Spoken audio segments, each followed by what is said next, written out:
আমি একটা ভিডিও দেখে কমেন্ট করছি, আর ওই কমেন্টেরই উনি রিপ্লাই দিছে, রিপ্লাই দিয়ে আমার আইডিতে ঢুকছে।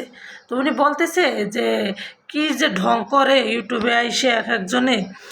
তো আমি ঢং জানি, বা আমার ঢং করার এটা আমার যোগ্যতা, আর আমি কি রান্না করি না করি এটাও আমার একটা যোগ্যতা। আমার যতটুকু যোগ্যতা আমি ওই যোগ্যতা নিয়ে এখানে কাজ করতে আসছি। তুমি আমার চাইতে আর প্রফেশনালভাবে কাজ করো, হ্যাঁ করো, তোমার ভালো লাগে না তুমি দেখো না। তো তার উদ্দেশ্যে আর কি কথাটা বললাম। তো সকল অডিয়েন্স তো আর এক না। হ্যালো এভরিওয়ান, আসসালামু আলাইকুম। আশা করি সবাই ভালো আছে, আলহামদুলিল্লাহ আমরাও ভালো আছি। তো প্রতিদিনের মতন আরেকটি নতুন ভিডিও নিয়ে তোমাদের মাঝে চলে আসলাম। তো আজকের ভিডিওতে থাকছে হচ্ছে আমি চিংড়ি মাছ দিয়ে মিষ্টি কুমড়া রান্না করব, আর হচ্ছে রুই মাছের মাথা দিয়ে মুগ ডাল রান্না করব, মানে মুড়ো ঘন্ট না মুড়ি ঘন্ট বলে, যাই হোক যেটাই হোক না কেন। তো ওই তো অলরেডি আমি চিংড়ি মাছ কষাইয়া এখন মিষ্টি কুমড়া দিয়ে দিছি, আর এখানে মাছের মাথাটাও কষাইয়া এ তো ডাল দিয়ে দিছি, দুটোটাই অলরেডি কষাই নিব।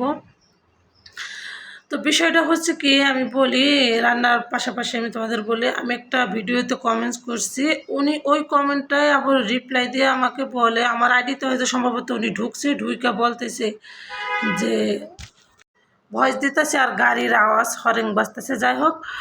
আর এই যে দেখেন মাঝখানে আরেকটা কথা বলি, এই যে আমাদের কাজের বেটি রহিমা, ওই ওদের ঘরের জানালা গ্রিল পরিষ্কার করতে যায়, এখন ঝাড়ু হাতে করে নিয়ে গেছে, ওরা বলতেছে ক্যামেরায় ঝাড়ু দেখায়ও না, তারপরও ঝাড়ু দেখায়, মানে কি বলবো।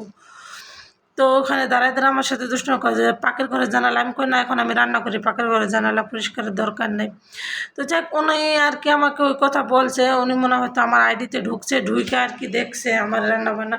হয়তো আমি বলি ওনার উদ্দেশ্যে, আমার ভিডিও হয়তো তোমার কাছে ভালো না লাগতে পারে, আরও 5 জনের কাছে তো ভালো লাগতে পারে, সবাই তো আর এক না, সবার রুচি তো আর এক না। তো আমি তো বলি না যে তোমার বাধ্যতামূলক আমার ভিডিও দেখতেই হবে, যার ভালো লাগবে সে দেখবে, যার ভালো লাগবে না সে স্কিপ করবে।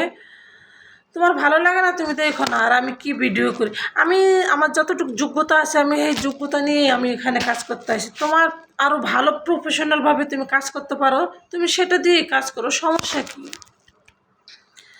তো যাই হোক আর কথা বাড়াবো না, উনি যদি আমার এই ভিডিওটা দেখে থাকে বা ওনার কাছে যায় থাকে, তো অবশ্যই বলবো তুমি তোমার ভালো প্রফেশনালভাবে তুমি কাজ করো, সমস্যা নাই। অন্যের বিষয় নাক গালাইতে আসে না, যে যেভাবে পারে সে সেভাবে প্রেজেন্ট করে, তাই না? আরেকজনের বিষয়ে তোমার নাক গালানোর দরকার নাইকা। তো আমি যেভাবে করি এভাবে যদি আমাকে সবাই সাপোর্ট করে করব, না করলে নাই। আর বিশেষ করে তোমার আর সাপোর্ট করার দরকার নাই, তুমি আমি দোয়া করি তুমি আরও ভালোভাবে মানে প্রফেশনালভাবে এগিয়ে যাও, আমার দিকে নিয়ে তোমার নাক গালানোর কোনো প্রয়োজন নেই। তো অলরেডি